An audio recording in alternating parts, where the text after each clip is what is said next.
अरावली बचाना बहुत जरूरी है। अरावली बचानी किससे है? मैं भी बोल सकता हूं कि ये अरावली हमारे अस्तित्व का सवाल है। अगर अरावली खत्म तो हम खत्म। अरावली की तरफ आंख उठाने से पहले हमारी लाशों से गुजरना पड़ेगा। नरेंद्र मोदी या भजनलाल शर्मा के बाप दादाओं ने अरावली को नहीं बनाया है। किसी भी सरकार के अंदर इतना दुस्साहस नहीं आना चाहिए कि अरावली के साथ खिलवाड़ करने का कुत्सित प्रयास करें।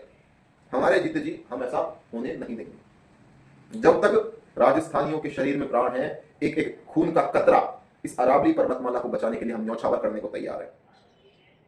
हम कुछ भी कर सकते हैं इसकी रक्षा के लिए, क्योंकि अगर अरावली है तो ही हमारा भविष्य है, तो ही हम है।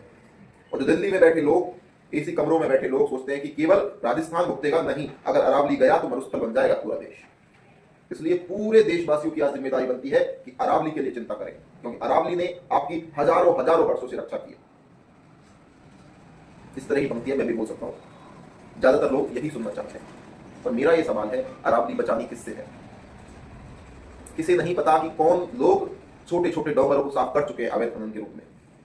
कौन नहीं जानता कि हमारे ही बीच में बजरी माफिया, बालू माफिया, पत्थर माफिया रहते हैं और उनका समाज में बहुत इज्जत सम्मान का स्थान है।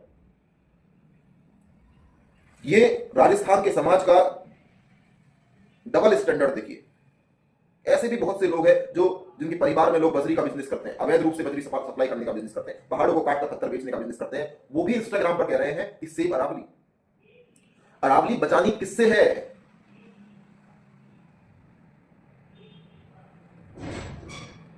किसे नहीं पता कि कौन लोग इनमें शामिल है। अवैध खनन राजस्थान के समाज की हकीकत है। दौसा, करौली और सवाई माधोपुर के तो मैं केसेस जानता हूं, जब डोंगर के डोंगर साफ कर दिए गए। ना नागौर इससे अछूता है, ना जोधपुर इससे अछूता है। केवल चिंता करनी है या चिंतन भी करना है? केवल समस्या पर बात करनी है या फिर समाधान पर भी बात करनी है? आपके और मेरे घरों में लग रहा है यह पत्थर कहां से आ रहा है? राजस्थान का एक एमएलए का नाम बताइए जिसके मकान पत्थरों से ना बने हो। कोई मकराना से पत्थर ला रहा है, कोई जोधपुर से पत्थर ला रहा है, उदयपुर चित्तौड़ से पत्थर ला रहा है। जब हम पर्यावरण रक्षण की बात करते हैं तो कहते हैं कागज का इस्तेमाल मत करो।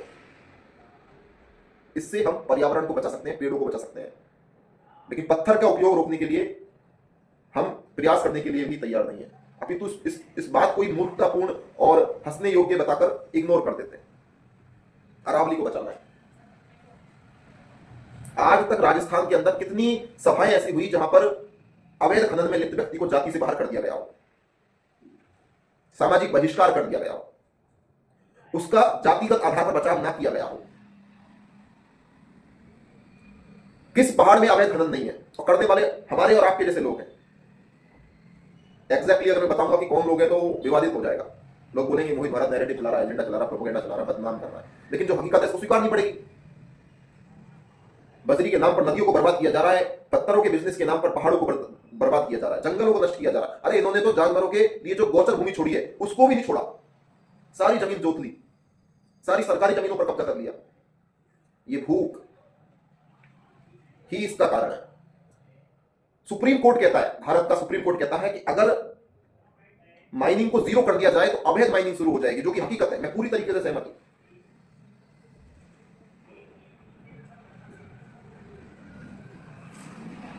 विचार करना पड़ेगा। सरकार से तो हम मांगे मनवा सकते हैं, बहुत आसान है। कल को 2 लाख लोग जयपुर में, दिल्ली में इकट्ठे हो जाए, सरकार डर जाएगी, फैसला पलट जाएगा। उसके बाद क्या?